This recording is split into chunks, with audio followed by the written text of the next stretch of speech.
Қайырлы күн. Бүгін біз Алматыдағы ең үлкен форель шаруашылығындамыз. Бұл артында тұрған аналық үйір бассейндері. Бұл жерде 7-8 тонна аналық үйір балық салынған, 2 жылдық балықтар. Алла бұйырсақ, жаңа жылдың басында 10-15 тонна қылып шығарып алсақ деп тұр. Бұл жерде көңіл бөлетін нәрсе жемнің күндік нормасы мен судың айналымы.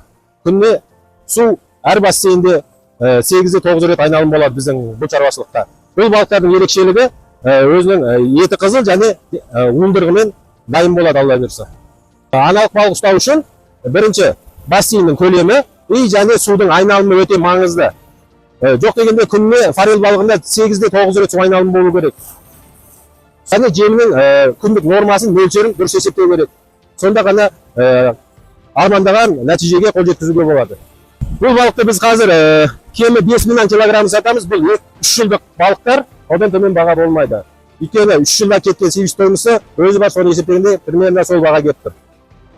Егер де аналық балық өсіріп, содан уылдырықты қалай алуды қыр-сырын білгіңіз келсе, балық мектеп парақшасына тіркеліңіздер. Және оқуларда сіздерді күтеміз.